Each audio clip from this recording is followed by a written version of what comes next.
Hello everyone, what's up guys? My name is Chirag Bansal and you guys are watching your own YouTube channel Chirag's International Student Hub.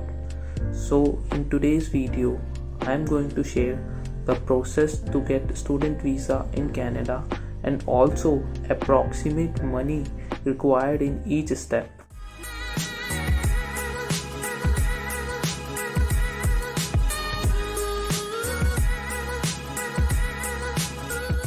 आज की इस video में हम लोग बात करेंगे कनाडा जाने के लिए क्या क्या प्रोसेस रहता है स्टूडेंट वीज़ा पे, और साथ ही साथ मैं आप लोगों को बताऊंगा कि हर एक स्टेप में आप लोगों की अप्रॉक्सीमेट कितने रुपए लगते हैं।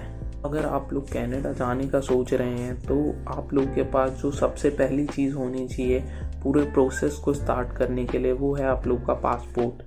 तो आप लोग जल्द से जल्द अगर जाना चाहते हैं तो आप लोग पासपोर्ट के लिए अभी से अप्लाई कर दें अगर आप लोग के पास आपका पासपोर्ट नहीं है। हम लोगों का पासपोर्ट आ चुका है तो अब हम लोग अपने फर्स्ट स्टेप की ओर बढ़ने के लिए तैयार हो गए हैं। तो जो फर्स्ट स्टेप आता है हमारा कनाडा की जर्नी में वो होता है हमारा IELTS का एग्ज़ाम। तो IELTS एग्ज़ाम जिन लोगों को नहीं पता क्या होता है वो लोग मेरी वीडियो देख सकते हैं IELTS के ऊपर कि IELTS का एग्ज़ाम होता क्या है और उसके अंदर क्या क्या चीज़ें आती हैं। उस वीडियो का लिंक मैं डिस्क्रिप्शन बॉक्स में डाल दूँगा और आई बटन में भी डाल दूँगा, आप लोग वहाँ से जाकर उस वीडियो को देख सकते हैं। तो हम लोग को IELTS का एग्ज़ाम देना होता है और IELTS के अंदर जो हम लोग को बैंड रिक्वायर्ड होते हैं वो होते हैं 6.5 ओवरऑल और not less than 6 in any module.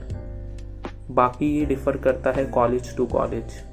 IELTS exam की जो फ़ीस रहती है वो 14,000 रहती है। एग्ज़ाम देने के बाद 14 डेज़ के बाद आप लोगों का रिज़ल्ट आता है और उसके विद इन अ वीक आप लोगों का TRF या फिर जो स्कोर कार्ड होता है वो आपके घर पे आता है। अब आप लोगों का IELTS हो चुका है तो आप लोगों का सेकंड जो मेन चीज़ सबसे इम्पॉर्टेंट चीज़ आती है वो है आप लोगों की रिसर्च। इस पॉइंट पे आप लोगों को अपनी रिसर्च करनी होती है, research about college, university, about your course and about province you want to go. आप लोगों को ये देखना है कि आप कौन से कॉलेज में जाना चाहते हो या यूनिवर्सिटी में जाना चाहते हो या कौन सी जगह पर जाना चाहते हो और कौन सा कोर्स लेना चाहते हो। एक चीज़ और, जब भी आप किसी भी कॉलेज या यूनिवर्सिटी को शॉर्टलिस्ट कर रहे हैं तो मेक श्योर जो कॉलेज या यूनिवर्सिटी है वो DLI लिस्ट में आती हो। DLI लिस्ट क्या होती है? DLI होता है डेजिग्नेटेड लर्निंग इंस्टीट्यूट। ये कनाडा की वो कॉलेजेस या वो यूनिवर्सिटीज़ हैं जो वहाँ की गवर्नमेंट उनसे अप्रूव्ड हैं। तो मेक श्योर जो भी आप कॉलेजेस या फिर जो भी आप यूनिवर्सिटीज़ चूज़ कर रहे हैं वो उस लिस्ट के अंदर आती हैं। Now moving to third step, आप लोगों ने रिसर्च कर ली है, आप लोगों ने अपने कॉलेजेस, कोर्सेज, हर चीज़ को शॉर्टलिस्ट कर दिया है। Now it's time to apply for those colleges and for those courses. उन सभी कॉलेजेस में लेटर ऑफ एक्सेप्टेंस के लिए अप्लाई करना। लेटर ऑफ एक्सेप्टेंस क्या होता है ये भी मैं आप लोगों को बता देता हूँ। जब भी आप किसी कॉलेज में या यूनिवर्सिटी में अप्लाई करते हो तो वो लोग आप लोगों का पूरा एलिजिबिलिटी चेक करते हैं। वो ये चेक करते हैं कि आप लोग कैपेबल हों उस कॉलेज या यूनिवर्सिटी में पढ़ने के लिए, और अगर उन्हें लगता है कि आप कैपेबल हों तभी वो आप लोगों को एक लेटर ऑफ एक्सेप्टेंस भेजते हैं।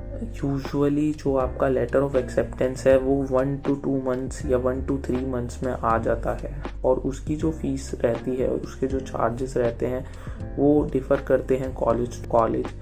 किसी कॉलेजेस में जो होता है ये फ्री भी होता है और किसी कॉलेजेस में ये अराउंड 15,000 या अराउंड 13,000 भी होता है। तो it totally depends on college. तो मैं ये सजेस्ट करूँगा कि आप लोग 2 या 3 कॉलेजेस में ज़रूर अप्लाई करें। इन केस एक जगह से नहीं आता है तो दूसरी जगह से आ जाएगा। तो एक बार आप लोगों को आपका लेटर ऑफ एक्सेप्टेंस मिल गया तो आप लोगों का जो फोर्थ स्टेप आता है वो होता है फ़ीस पे करना।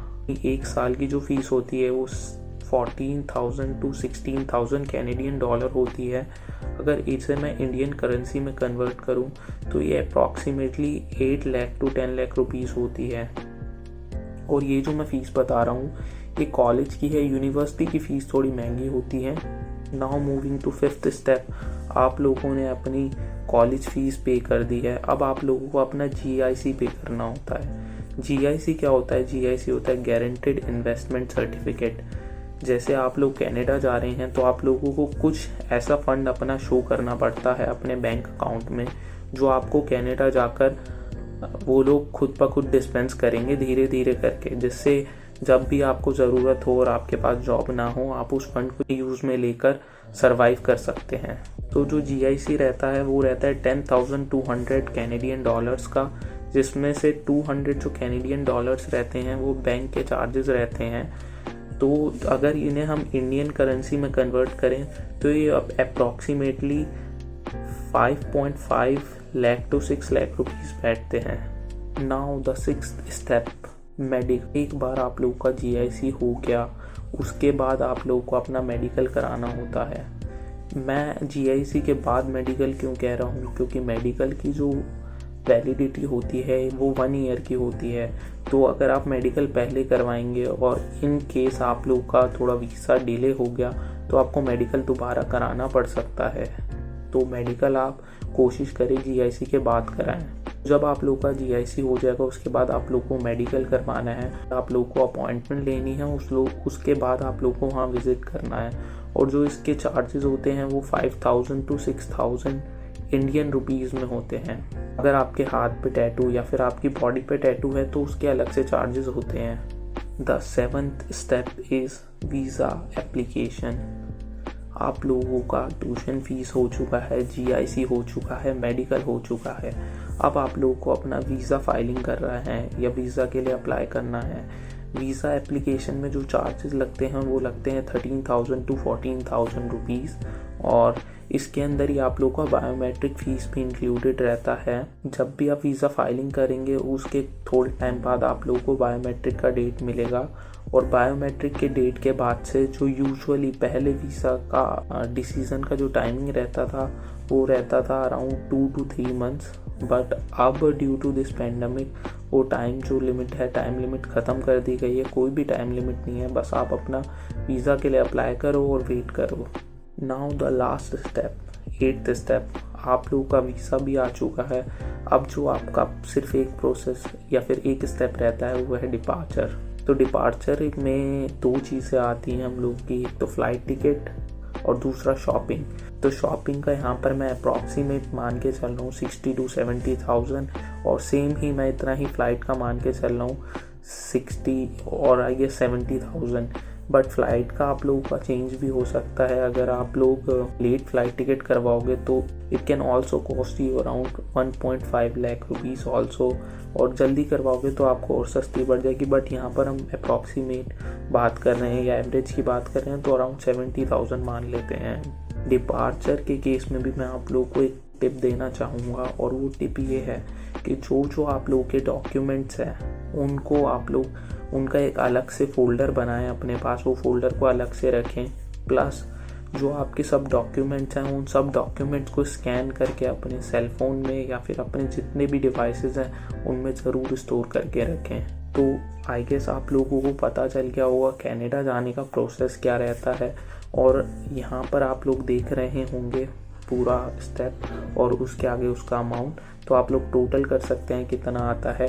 तो अप्रॉक्सीमेटली 15 to 17 लाख रुपीज़ लगते हैं आप लोगों के, अगर आप कनाडा में जाकर 1 साल की स्टडी करते हो। तो ऐसी ही और वीडियोस के लिए जुड़े रहें चैनल के साथ, और साथ ही साथ चैनल को सब्सक्राइब करें। आई होप ये वीडियो आप लोगों के लिए इन्फॉर्मेटिव रहेगी और आप लोगों को हेल्प करेगी।